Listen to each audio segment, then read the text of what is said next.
Hello everyone, good morning. Today is 28th of July and welcome to the Hindu newspaper analysis. So friends, in the today's video, we are going to discuss the entire analysis of the Hindu newspaper with the background as well as with the way forwards. Moreover guys, you can also download the explainer PDF from the Telegram channel and you can use this particular PDF along with the class video, and the link for the Telegram channel has been given in the description box. Now, let's start first of all by seeing the overview of the entire newspaper so that we can understand that which articles are going to be important for our examination. So here we have the page number 1, and the page number 1, it talks about the Supreme Court which has upheld the power of arrest under the PMLA. So we will understand this entire controversy and we will see with this entire issue. Then moving on, after that DGCA scales down the SpiceJet flights by half. Now guys, over the past couple of months we have seen that there have been large number of mishaps that have happened. Fine, so in this particular direction this thing has been done. However, with respect to exam, not important article. Then guys, this particular article talks about, so India is going to participate and at Birmingham 2022, that is the Commonwealth Games. So basically about that a snapshot has been given that who is going to participate in which game. Fine. Then BSNL gets 1.64 lakh crore rupees lifeline. Now guys, this is a fiscal package that has been given to the BSNL. Now the number, how much crore rupees are being given is not important, but we need to understand that why such kind of thing has been done. So guys, with respect to the performance of the CPSUs, we will be seeing this particular thing. Then replacement level fertility achieved. So we will see that what is the replacement level fertility and what are the implications of this particular thing. Then the street view has been now started into the India by the Google. After that, moving on in the city section, comply with the new governance of National Capital Territory Delhi Act LG2 speaker. Okay.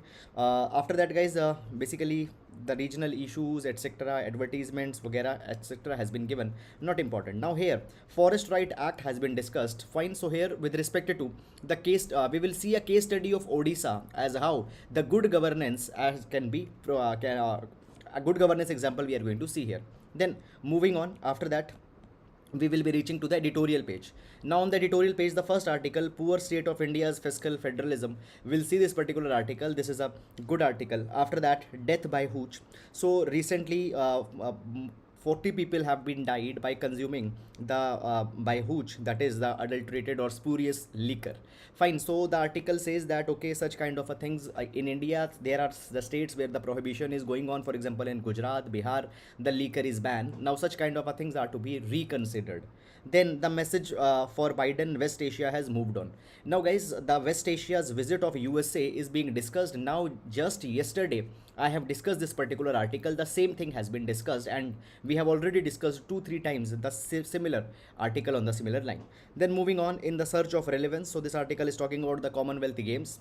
Then moving on, lessons from the Burkapal acquittal. Now guys, this particular article, it is just telling the story of 2017 when Mayust attacked a CRPF Jawans. Okay, so that particular entire thing is being told about. At that point of a time, many of the tribal people were arrested that they were involved, but now they have been acquitted. So it is just giving the snapshot of this entire thing. Fine. However, guys, with respect to the examination, UPSC substance is not there in this article. Then a future free of hepatitis, we'll see this particular article. Fine, under the health. Then moving on, the text and the context page. Now guys, this entire page is filled with as how the rupee's performance has been into the past few years. So you don't need to see that okay, in which year rupee slid to at which particular level in front of dollar, but we need to see some core reasons behind this particular pattern. So we'll see that. Then moving on, and Instagram Jane Austen made easy. So guys, it talks about basically so basically it is talking about the depiction. Okay, it is a bibliography article. It is talking about that how Netflix and the depiction into the books about some of the classics is being done.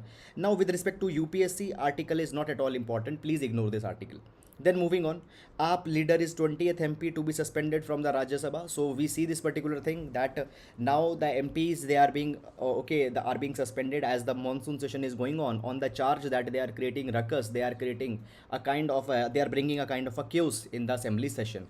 Now I have yesterday also told you that this kind of a thing has both positives as well as negatives. On positive front, such kind of legislators who are creating ruckus, who are disrupting the order of the or the decorum of the house should be given some kind of a symbolic punishment, so that the productivity of parliament can be enhanced. But on another hand, such kind of thing is similar to silencing the opposition, and a parliament with the opposition is meaningless. Clear? So this is now moving on. Revoke the suspension of MPs, says opposition. So this particular thing is going on. After that, guys, thousands of villages to be covered under the 4G network. So we will see this with respect to the e-governance. Now, center to amend Warehousing Act. Okay, so basically, on this particular line, bill will be introduced into the house, but till then, it basically till the time it get passed, fine, we don't need to go too much into this particular detail. Okay, because only when it will be getting passed, it will be converting into an act, then only the final shape will be coming out. After that, moving on, ICMR invites bid to develop vaccine for the monkeypox virus. So we have seen that the monkeypox cases are coming in India. 4 cases, confirmed cases, have already been there. So in that particular direction, this issue is going on. Withdraw GST on milk products, etc. Fine, political article. Then moving on, China warns US over Pelosi's Taiwan trip. So guys, see this particular thing. That China always say this particular thing, that the Taiwan is not an independent country. Taiwan is the part of mainland China only. So one China principle is followed by the China. So any country's representatives, whenever they visit Taiwan or try to make a diplomatic relation with the Taiwan, China gets irritated in that particular thing. So guys, this is the same issue that is going on. Now understand this particular thing, that when the USA's stand on Taiwan is concerned, USA maintains a strategic ambiguity. USA has neither recognized Taiwan or nor USA had said that nor the USA had taken a counter viewpoint on this particular thing. Now you don't need to go too much into the detail of this particular article. Fine. After that, moving on, UN panel tells Hong Kong to repeal national security law. So national security law was imposed onto the Hong Kong by the China, and the Hong Kong's basically one country, two systems. Fine, they were brought to a standstill. Then moving on in this particular direction, business page. So this is an important article. Now government is finally starting the consumer expenditure survey. So we'll see that what it is. After that, the pharma, tea, coffee exports affected by Ukraine war.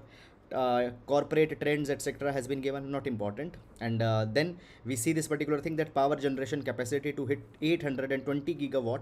Okay, and this is basically we want to make sure that every house, every establishment in country should have electricity. So for that particular thing, we are going to enhance our electricity. Moreover, out of this, 500 gigawatt will be coming from the non-fossil, from the renewable, because this particular target we have even taken in COP26, where Prime Minister has promised that by 2030, 500 gigawatt of India's electricity will be coming from fossil. So this is something just has been carried. Then we have the sports page. So this is the overview of the entire newspaper, and now let's take the relevant articles one by one in the detail. Now, starting up. So guys, in every class, we start with a GS quotation. So today we are going to take quote from Albert Hubbard. Now, Albert Hubbard says that the responsibility is the price of freedom. Responsibility is the price of freedom. Now, responsibility will always come when the freedom will be given. Let's take the example of the India's constitution. In fundamental right, the right to freedom has been guaranteed to the citizens. Now, the freedom cannot mean license to do whatever they want. With the freedom, a responsibility also has to be there. You need to make sure that your freedom is not stifling other people. Your freedom is not coming in conflict with the other people's freedom. And to see that particular thing, a sense of responsibility should be there. This particular quotation we can use in GS paper number 4 ethics, as well as GS paper number 2. So that is about it. And now let's take the first article. Okay, so guys, this particular article, the Supreme Court upholds power of arrest raid under PMLA. Fine. So this article we are going to see with respect to the GS paper number 2. GS paper number 2, enforcement agencies. Even the enforcement agencies have been mentioned in GS paper number 3. There also we can use it. Moreover, in GS paper number 3, in the internal security, money laundering and related issues are also mentioned. So there also we can use this particular article. Is it clear? Now let's see if this particular article, what is happening. Now before going in this particular article, I would like to tell you some of the background.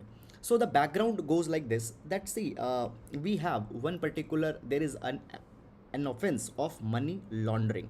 Now the money laundering is something which is problematic on multiple fronts. Now in order to control the money laundering, government has created a specific legislation, that is the Prevention of Money Laundering Act. So this entire article deals with this money laundering and PMLA, Prevention of Money Laundering Act. Now before moving in this particular article, let's understand that first of all, what do we understand by money laundering? So very simple idea, okay, just focus here and you'll understand this entire idea. So what is money laundering? Laundering comes from the word laundry. Laundry is to wash something, is to make something clean. So what is money laundering? Money laundering is to convert the dirty money into the legitimate, or to clean that money so that it looks that the money has actually come from the legitimate mean. Now let's understand that what is the difference first of all between the dirty money and the black money. See, dirty money and black money are not the same thing. Black money is any money that you have earned but you have not paid taxes on that particular thing. You have not declared that income to the government. That is black money. Now dirty money is different. Dirty money is one which you have earned through illegal means. For example, the money earned from extortion, money earned from corruption, money earned from all such different kind of illegal means. So money collected by that is called as the dirty money.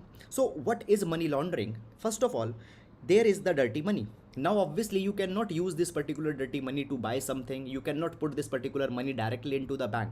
So this particular money is now to be converted as it is a clean money. So there are certain steps that happens here.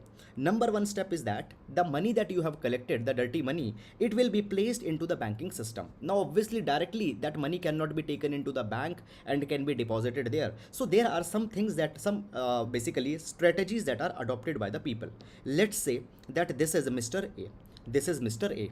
Now Mr. A is a criminal and he has earned 100 crore rupees. He has earned 100 crore rupees by his criminal activities. So what he is going to do? Step number one, he is going to start a business, or he is going to buy a business. Let's say he started a car wash.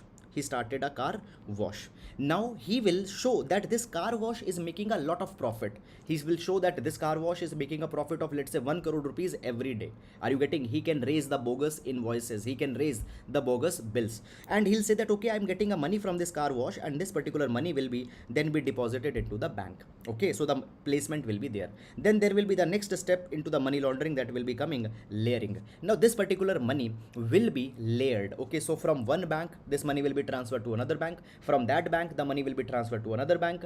Okay, so this layering will be done through different banks. This money will be there. Moreover guys, sometimes this particular money will be withdrawn from the bank, it will be given to as a loan, then again it will be recovered. So this layering will be done. Then guys, this particular money will finally be entering into the mainstream economy.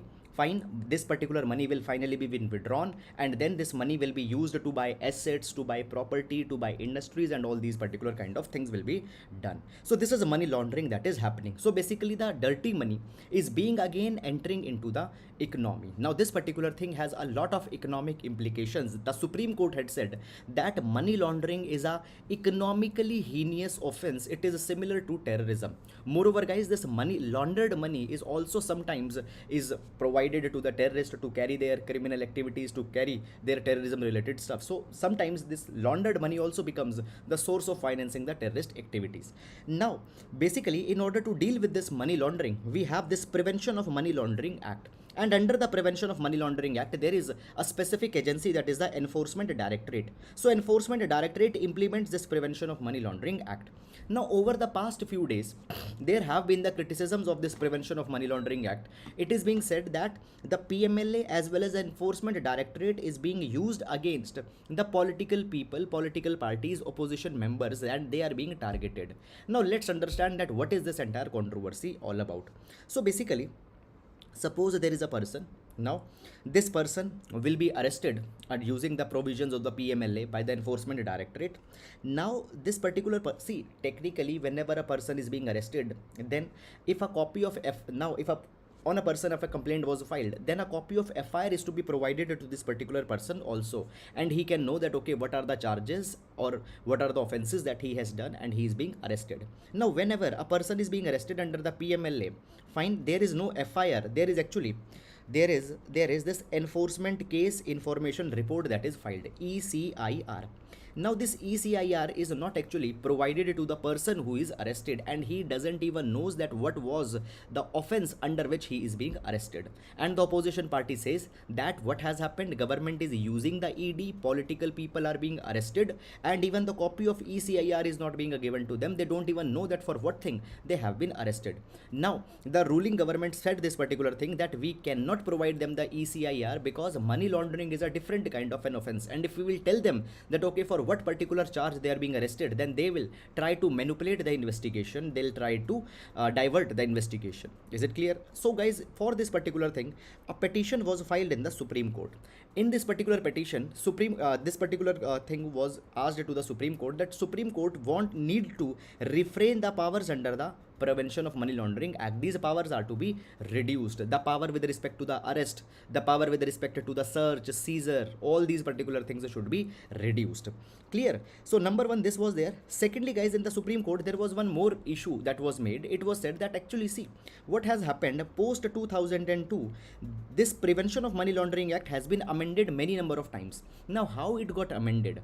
Guys, it got amended by bringing amendment into the money bill. So understand this particular thing, that when the budget is passed, after the budget, to give force to all the proposals, that financial proposals that come into the budget, a finance bill is raised, a finance act is actually passed. Now into this finance bill, they have added amendments that they want to make into this PMLA, and every year they have brought some amendments, and today in total this particular law has become very much draconian. This particular law has become a kind of a political tool that is being used. So another contention that was raised into the front of Supreme Court is that you also investigate that the way as how the amendments have been brought through the Finance Act, are they constitutionally allowed? Fine. So this particular thing was also there. Now let's see that what the Supreme Court's verdict is all about. Now guys, the Supreme Court has provided the verdict, and Supreme Court had said that, see, offense of money laundering, it is a heinous offense, and it is offense similar to a terrorism. So money laundering has to be controlled. According to this particular thing, the Supreme Court had said that we are not going to stay the amendments that have been there. The manner in which the PMLA was working earlier, it will continue to work. Section 3, the definition of money laundering, it will stay same. Reverse burden of proof will stay same. Now guys, what is the meaning of this reverse burden of proof? Reverse burden of proof simply means that suppose there is a person. Now normally what happens, suppose there is a police needs to prove that this particular person is guilty. Police needs to prove this particular person is guilty. Now reverse burden of proof is that by default, reverse burden of proof that is mentioned into this, in that something different will happen. By default, the person will be accused as guilty. Now the burden is on to the person that he has to prove his innocence if he wants. Otherwise, by default, he is guilty. Clear? Normally, by default, you are innocent. Police has to prove that you are guilty. But in this, what will happen? By default, it will be assumed that you are guilty, and you have to prove your innocence. So this is the reverse burden of proof that is provided, that is into this PMLA. It will stay same. Is it clear or not? Then after that, it was provided that okay, it is not mandatory to give the ECIR report. Fine. Basically petition asked that it should be given, but they said that no. Fine, it is not mandatory. The statements that are made to ED are considered admissible. Fine. After that, it has been provided that if any person has gathered some property by using the money from this money laundering, then that particular property can be attached. Fine. Attachment of property is possible. Fine. All these particular things will be allowed. Moreover, the Supreme Court has provided this particular thing that okay, there was one more question. It was that the case that the Prevention of Money Laundering Act, many amendments have been brought through the money bill route. Fine. Now this particular thing will be decided by a larger bench. So whether these amendments are constitutional or not, this will be decided by a larger bench. Is it clear or not? So this is something that has been there. Fine. So guys, in this manner, this entire thing has now been culminated. I hope that you have understood this entire issue along with the background. Fine. Now moving on. Forest Rights Act well begun, ready for the home run. Now this particular article, guys, it is talking about the Forest Right Act's implementation, which is being carried by the Odisha government, and this particular article is a good case study that could be used in our GS paper number 2. So let's understand first of all where this particular article is going to be important. So in GS paper number 2, welfare schemes and welfare laws, welfare initiatives, welfare schemes, welfare legislations, etc. has been mentioned. So the evaluation of these welfare schemes, we can use this particular article. Moreover, guys, as a reference of good governance, the example of Odisha can also be seen here in this particular article. Now, first of all, I would like to give you background. So the background goes like this, that tribal people, these people have stayed in the forest for so many of the years. From past hundreds of the years, the tribal people are living into the forest. But what happened when the Britishers came in India? Britishers started exploiting the forest for the fuel, for the timber, and for all the valuable resources that were found into the forest. The Britishers, they started to exploit the forest, and the tribal people who were living in the forest, they were alienated from the forest. Cutting down of trees was made as a crime. Okay, taking the resources from the forest was made as a crime. So tribals became the criminal in their own forest. Over their own resources, their rights were extinguished by the Britishers. Many acts, Forest Act of 1927 and many act they brought. Now, guys, after into the independent India, government recognized the injustices that have happened with the tribal people. Okay, way back in 1950s, first of all, the government came out with the tribal Panchashil. Now, guys, keep in mind there are two Panchashil. One Panchashil is for foreign policy. For tribal people, there was also tribal Panchashil that also came. Okay, moving on. So, government had made many efforts to give justice to the tribal people, and finally, in 2006, Forest Right Act of 2006 got implemented. Now, this particular Forest Right Act of 2006 recognized many of the rights of the tribal people over the forest. So it recognized, number one, the right of the forest as well as other recognized the right of the tribals as well as other forest dwellers. Community rights were given to them. For example, let's say in a forest there is a pond. In the pond there are fishes. So community right, the entire community will have right over their pond. Then the individual land titles were also recognized. Okay, so individuals ownership over the land was recognized. Is it clear or not? So land records were also to be registered for these tribal people. All these rights were recognized by the Forest Right Act of 2006. If you briefly will see this particular provisions, we can see them one by one. So first of all, what was provided? Tenurial security over the forest land. So onto the forest land where they are living, fine, a tenurial security will be provided. It means that they will not be removed from these forest land. Recognition of community right over the forest and the forest products, fine, entire community's right. Let's say into the forest there are some non-timber resources that are being found, they can use them, they can collect them. Okay, conservation of community forest resource. Okay, so their forest will be conserved. Conversion of all forest villages and habitations into the revenue villages. So many of the villages are there into the forest. They will be becoming as revenue villages. They will become notified villages, because if they will be notified, then only the government schemes will reach them. Then government welfare will reach them. Then recognition of ancestral right to particularly vulnerable tribal group.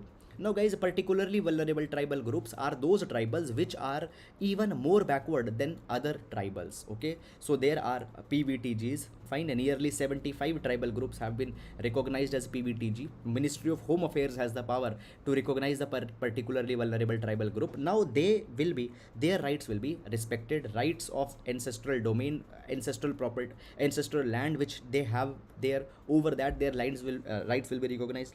Seasonal access to nomadic, pastoral and semi-nomadic community over forest. Okay, so pastoral community, nomadic communities are the ones who don't stay at one place, so they come seasonally to one particular part of the forest, they collect resource, then they go back. Their rights will also be recognized. And then conversion of all leases granted by erstwhile government, zamindars and king into permanent land records. So whatever land they were using, they were sowing, that particular land will be given to them only. Fine. So pattas, land titles were to be given to them.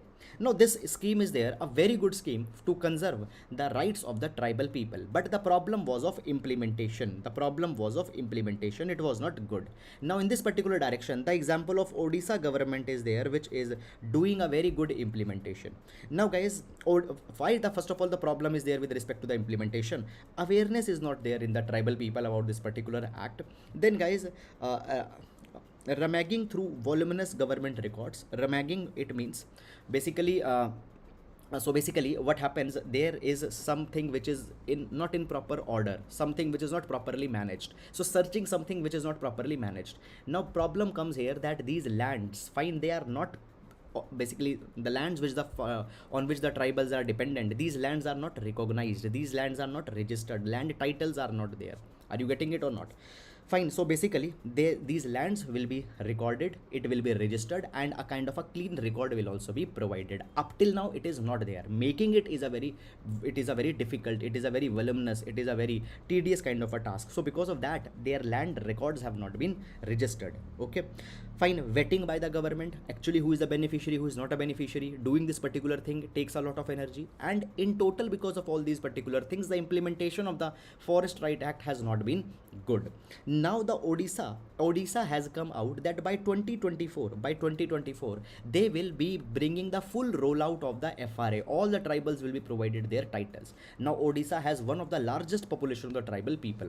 Now guys, when we talk about Odisha, is the first state in the country which even had made a budgetary provision for implementation of this particular central government's act. Is it clear or not? Moreover, it is not only ensuring the security of our tenure, not only they're providing the right, but they are also addressing the livelihood concerns of the tribal people as well as their food security. So the Odisha has taken a time bound target of implementing it by 2024 and making some very good steps. So it is a good governance case study that could be used in our answers.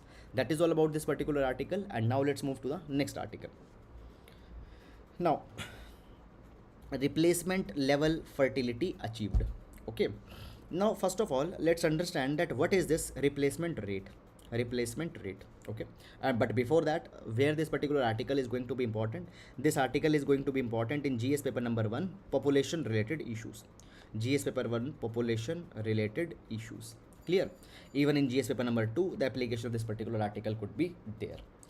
Now basically guys, let's understand this particular thing. First of all, I would like to give you some of a background, and the background goes like this, that we have the concept of total fertility rate. Now what is total fertility rate?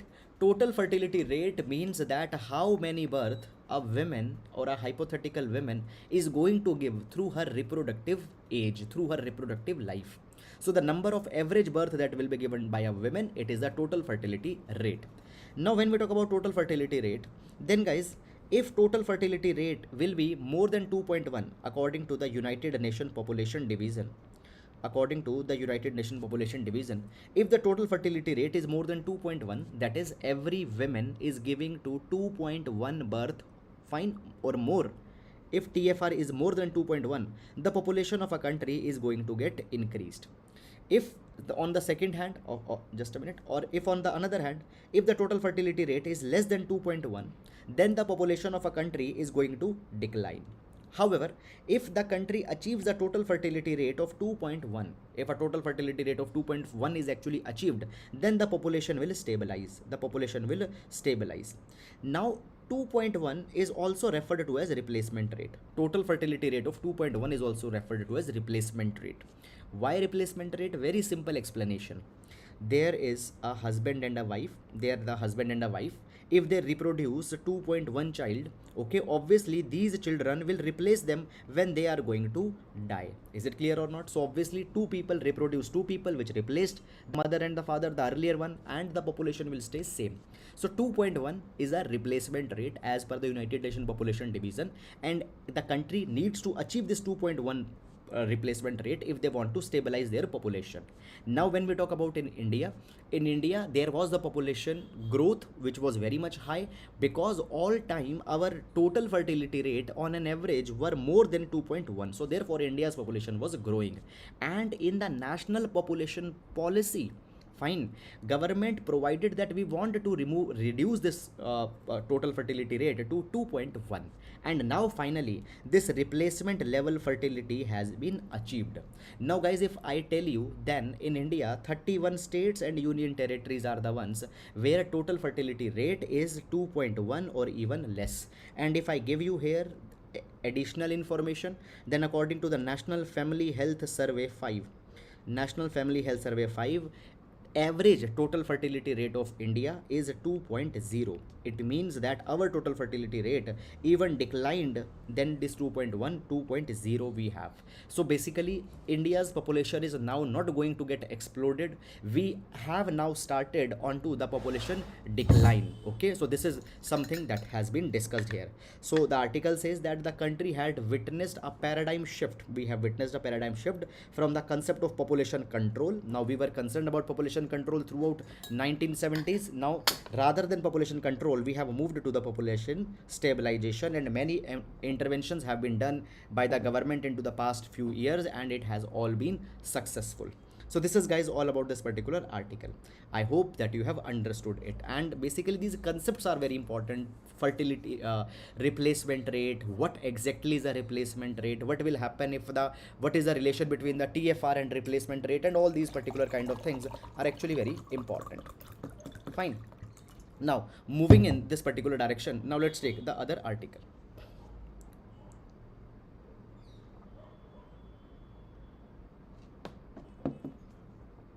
Okay, so this article we have again taken from the page number 1. BSNL gets 1.64 lakh crore rupees lifeline. Okay, and there is then one more article. Okay, we'll see this entire issue. So basically this article we are going to see with respect to the GS paper number 3 infrastructure.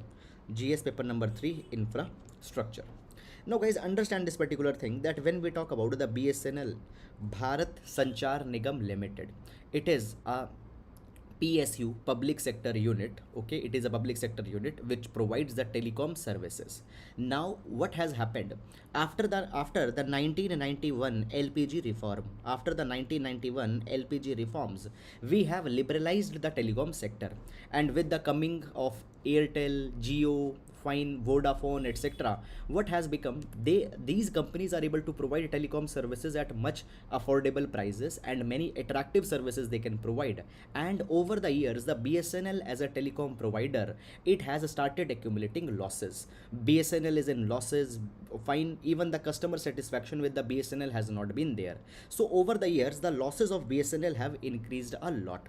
Now guys, BSNL is a public sector unit, it is a government company, so whenever the losses will be there, obviously government will come in between. Government has to provide the fiscal packages to these particular companies. Now guys, if you see the 10 CPSEs, okay, central public sector enterprises, CPSE mean central public sector enterprises. So the 10 biggest CPSCs which are making the losses, we can see their name here. So we have the BSNL, we have Air India, we have BHEL, we have MTNL, Fine, Airport Authority of India. Okay, so all these particular PSCs are there which are making a lot of losses. Air India was making constantly so much of the losses, so what have done, government had privatized altogether Air India. Now the BSNL comes, BSNL has also made a lot of losses, and because of that particular thing, government had provided the bailout packages, had provided the fiscal packages to BSNL from time to time.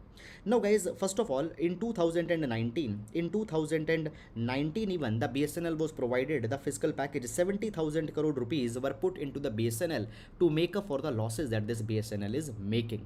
Now guys, again government has decided that 1.64 lakh crore rupees lifeline will be given to the BSNL. This money will be inserted, will be infused into the BSNL. Now guys, this particular package involves both monetary component and non-monetary component.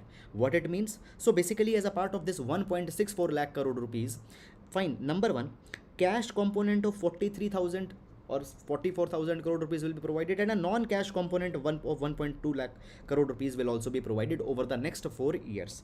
Over next 4 years, this much money will be infused into the BSNL. spectrum will be given. Now guys, Geo, Airtel, if they are taking the spectrum, they have to pay money for that, but now government will give that spectrum to the BSNL. Obviously it also have some value, so that money will be there, then the cash will be infused, then another basically tax related and all subsidies etc will be given. Now you don't need to go and need to remember exactly how much amount is being given, what is cash component, what is non-cash component. No, you don't need to say this. Now the question comes that is it a wise decision, is it a wise decision that BSNL has been one of the biggest loss making enterprises but government is infusing money? Is it financially a good, is it economically a prudent step or not? So guys, understand this particular thing. There are certain logics that why government has infused a lifeline in the BSNL. The question comes that, see, I told you that in 2019 also a 70,000 crore rupees package was given. Okay, moreover, what government has provided? Government has provided that actually since 2019 BSNL is turning out. Now for the first time after 2019, operating profit of 1000 crore rupees has been made by the BSNL. Keep it in your mind that in total BSNL is in loss. Why? Because there have been a lot of accumulated loss over the past few years. Okay, non-operating losses are also there. So in total BSNL is in loss, but in operating side 1000 crore rupees profit has been made. So it is a kind of an indication that if we give little bit more stimulus, if we give little bit more support, BSNL could be turned around. Okay, so therefore government is putting money in that. Moreover, one more reason comes here.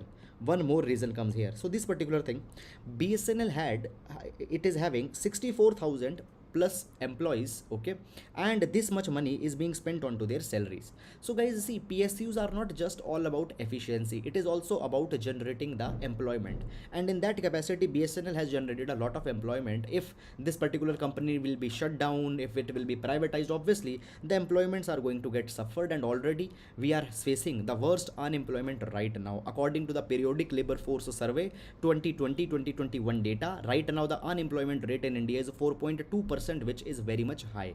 Okay, so government cannot just ignore or cannot shut down this entity, has to provide fiscal stimulus to this. Okay, one thing. Second, and this is actually the most important reason is that, guys, when we talk about the telecom, it happens to be a strategic sector. Clear or not? Now understand this particular thing. We are moving towards e-governance. We are moving towards the national connectivity of villages with the towns, with the cities. Fine.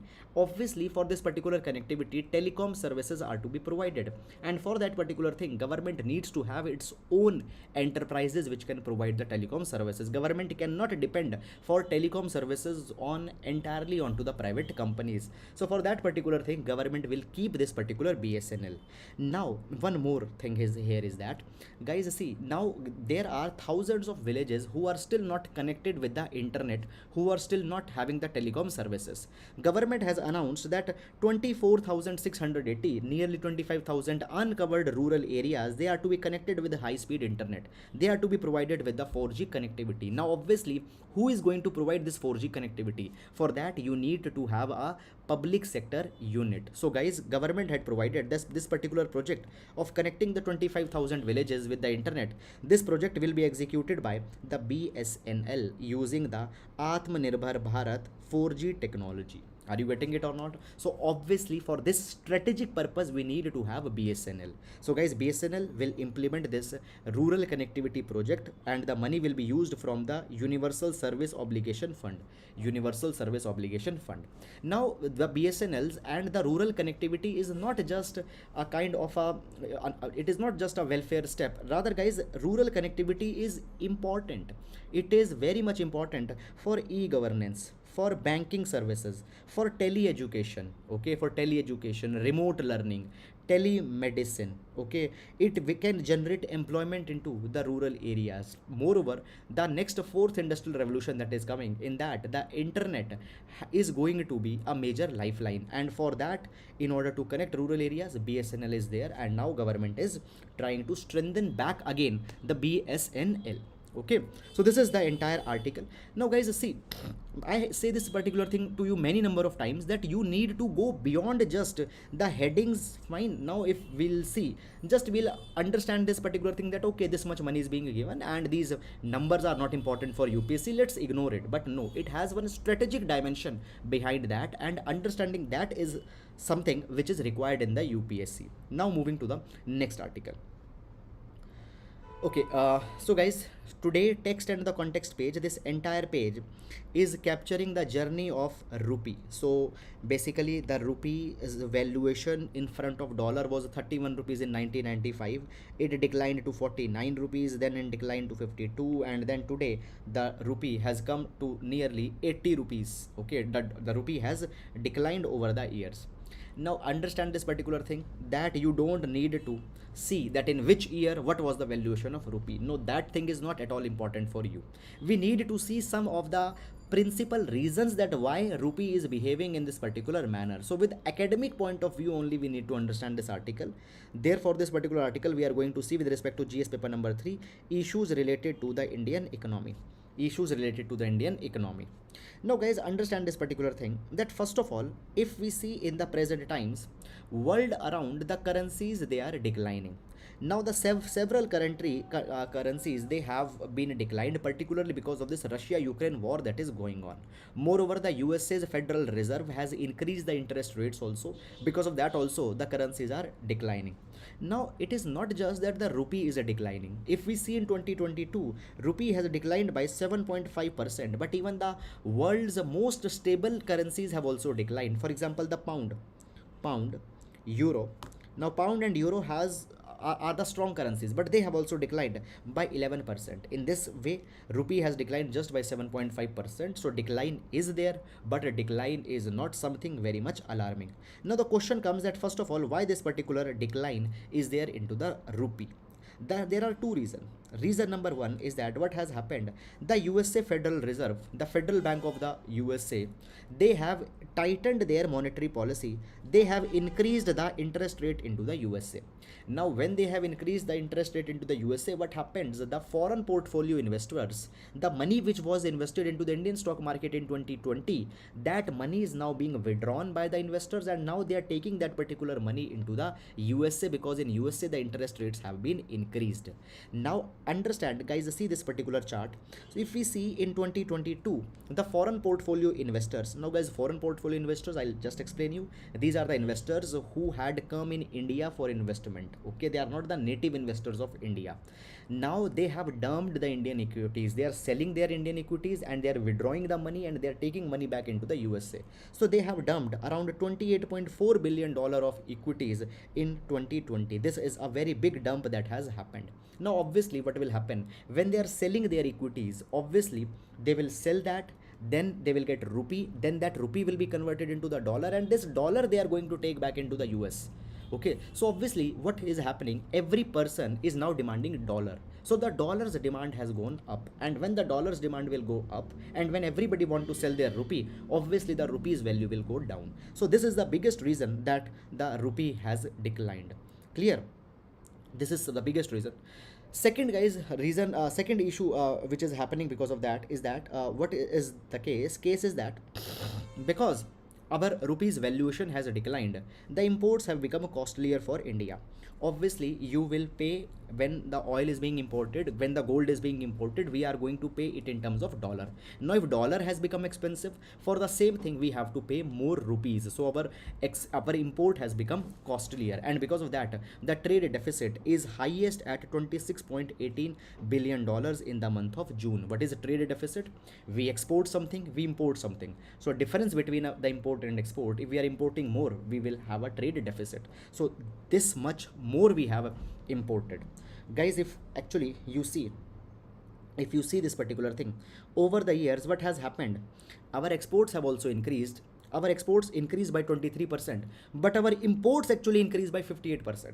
So therefore in total we are facing a trade deficit. Is it clear or not?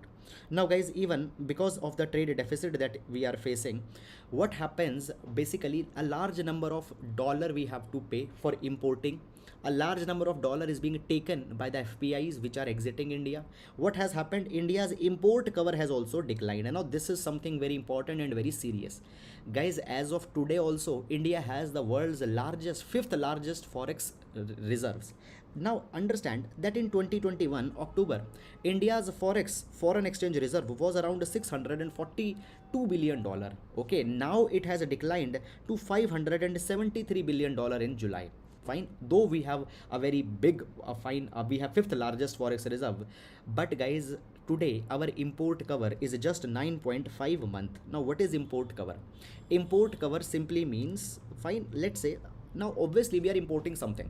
When we are importing, we need to pay into the terms of dollar. Okay, let's say today we don't export, just we are importing. For how many months we can pay for our imports? That is the import cover. So today we can pay, fine, we have this $573 billion of forex reserves. By that we can pay for our 9.5 month of import bill. Now this is high, good, we are in a safe limit, not at all a problem, we are in a safe limit. But it was actually 19 month in 2021. So our import cover was of 19 month in 2021, which was very, very good. But now from 19 month, we got reduced to 9.5 month. Why? Because our forex reserves are going down. Why going down? Because FPIs are taking the dollar. Because we are now paying more dollar for the oil, gold and all these kind of things. So therefore, all these implications are coming. So guys, I hope you have understood it. Now all the hairline data is not important. Now moving to the next article. A poor state of India's fiscal federalism. Now this article we are going to discuss with respect to the GS paper number 2, fiscal federalism obviously, as well as the GS paper number 3, state of finances of the state governments finances. Now moving on. Now the article provides this particular thing that, see, we need to address the socio-economic inequalities that are increasing in India. Find the poverty that is increasing, basically the distribution of wealth, it is lopsided. We need to tackle that particular thing. It is very much important. Now here basically one of an idea of Dr. B.R. Ambedkar has been given. Dr. B.R. Ambedkar, what he said? He said that in politics we will have equality. In politics we will see a type of equality, but in social and economic life we will have inequality. In politics we will have equality, in socio-economic life we will have inequality. And if this particular thing is not addressed, if government failed to address this particular thing, then the people who are facing inequality on social and economic grounds, they will blow up the political democracy. And even this particular thing is happening in the name of Naxalism. What happened? The Naxalites, what they say? They say that we have never been focused. Okay, basically what is the core banner under which the Naxalite is thriving? They say that we have faced injustice, socio-economic injustice, and therefore now we want to change the political structure of India. Okay, so this particular thing is going to happen. Now the article says this particular thing, that when we talk about India, we have an asymmetric federalism. The center is more important in this particular asymmetric federalism. Center has been given more importance here. Union government therefore today has become extractive than enabling. What is the meaning of this extractive than enabling? Union government is just looking for their own interest, and they are extracting the revenues, they're extracting the resources for their own selves. They are not bothering about the states. Now here it has been said that today what has happened, the states have lost their revenue capacity. With the coming of the GST, many of the indirect taxes got subsumed into the with the coming of GST, many of the indirect taxes on which the state government has power, it got subsumed into the GST. So today their incomes have declined actually after coming of the GST, but their expenditure is going up. Now why their expenditure is going up? Particularly because of the centrally sponsored schemes that they have to implement. Now guys, understand that when we talk about the government schemes, there are majorly two type of government schemes. One is the central sector scheme. In the central sector scheme, the entire money will be given by the central government, just the implementation has to be done by the state. Then there is a central sponsored scheme.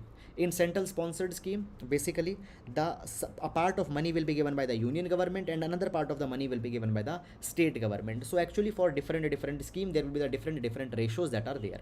So many of these central sponsored schemes are being imposed onto the state, where they have to spend a lot of money, and it is bringing some problem, and actually it is increasing the expenditure. Now it has been said that in 2014 planning commission got abolished.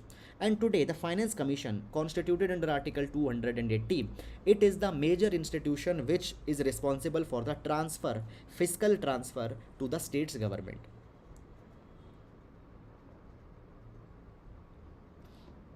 So actually, the money that is being collected by the way of taxes, that money is transferred as per the Finance Commission's recommendation.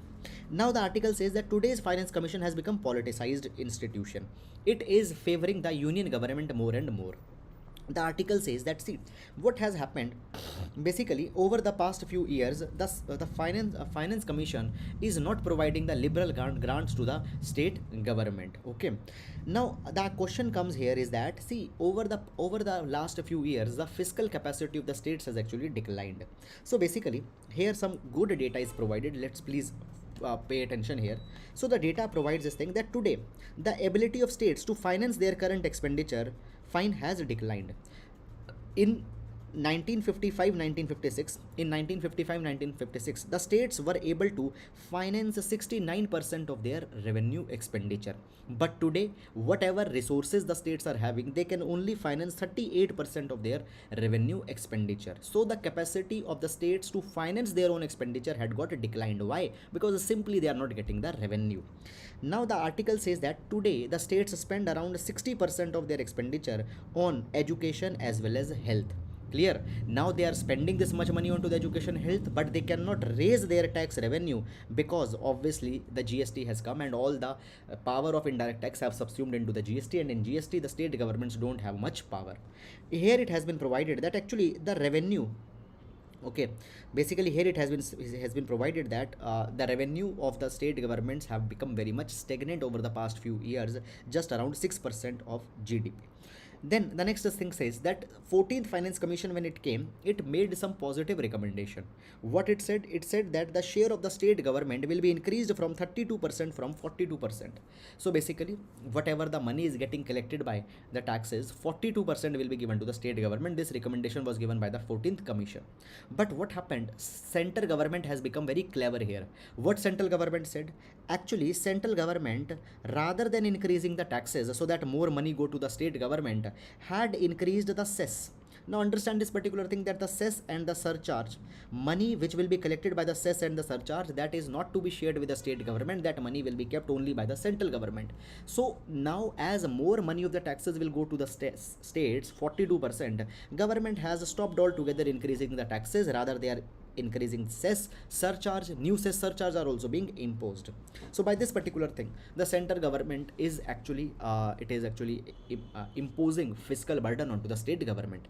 Now a very good information is provided here. Today guys, there are 131 centrally sponsored schemes. Now I told you in centrally sponsored scheme, government or state government also has to contribute. Now 131 centrally sponsored schemes, obviously these particular schemes, a large number of money has to be spent by the state government. Moreover, these schemes are driven by one size fit all approach.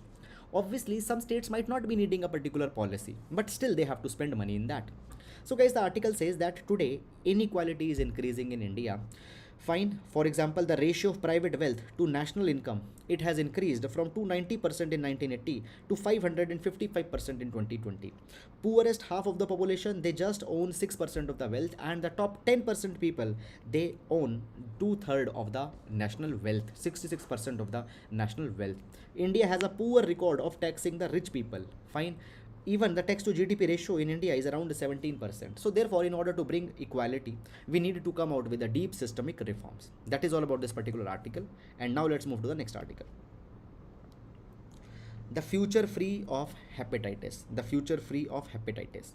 Now this article, it is talking about the hepatitis prevention that is to be carried, and therefore this article we are going to use for GS paper number 2, health.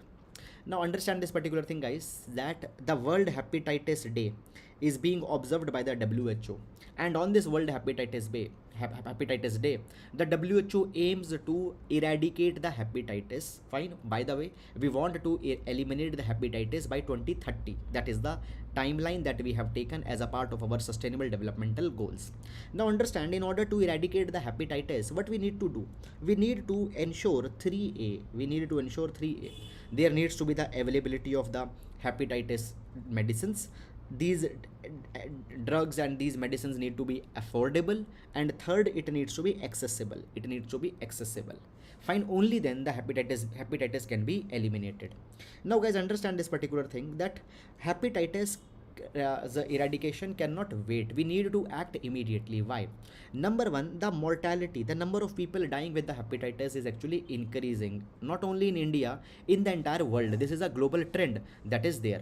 Now the article provides that around the world, globally, 354 million people are suffering from hepatitis B. They are suffering from hepatitis C.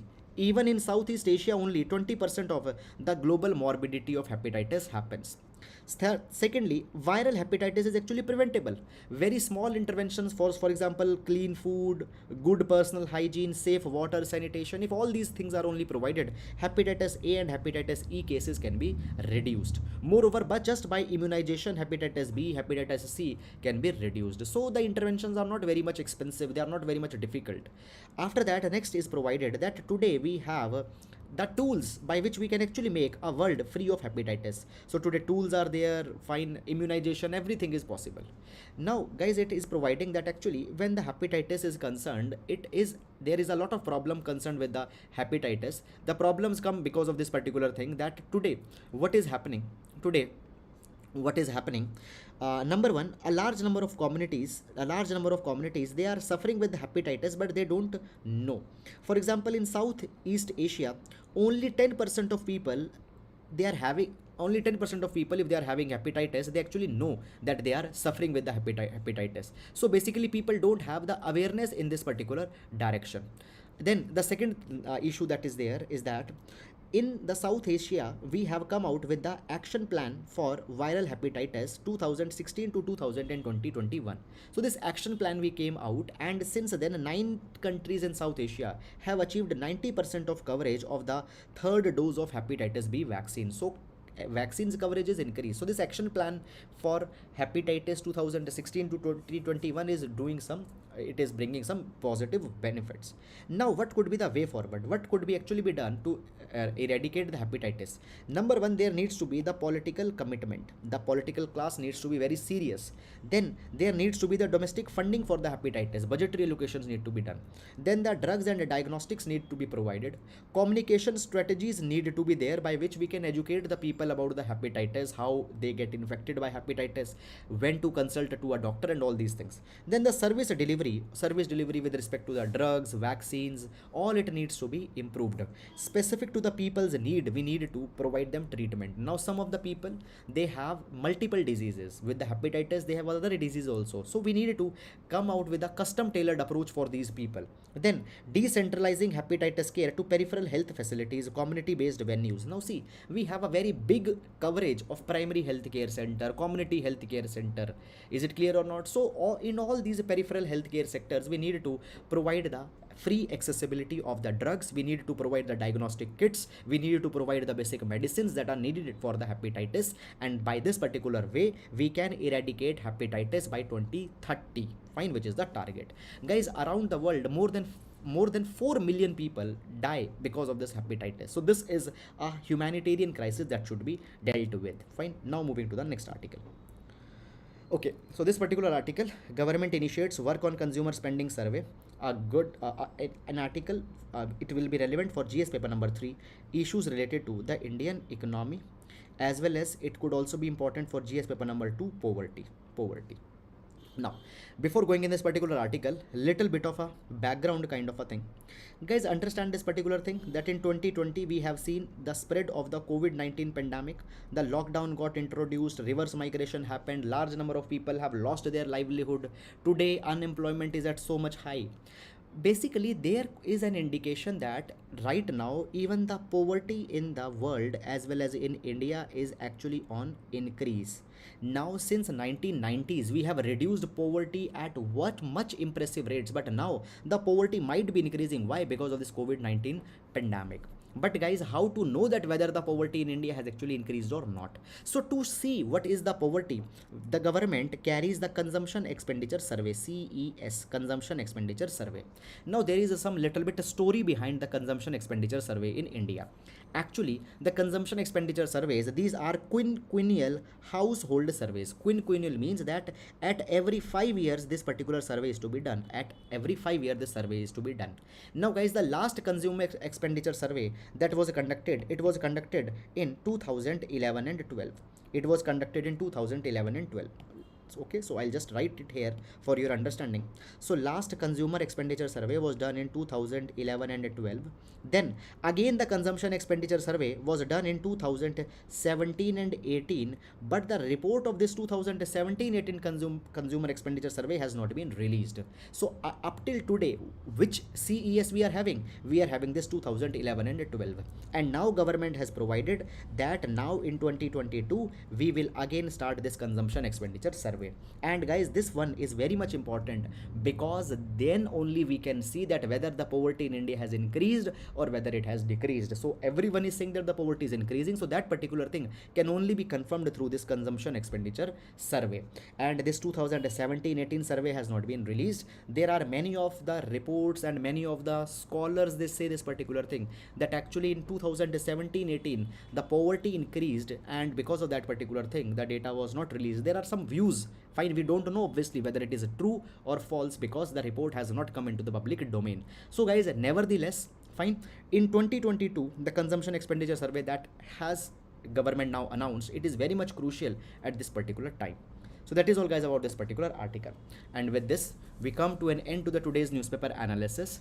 And guys, I hope that you are able to understand these articles, and see, not the headlines are just important, but the background and the way forward is very much important. So I hope that you are able to make the sense of these. So now we'll be meeting tomorrow. Till then guys, please take care of yourselves, and if you have liked the video, please do hit the like button, please do subscribe, and please do leave your lovely comments. Fine, that really means a lot to me. Thank you so much. Now we'll meet tomorrow.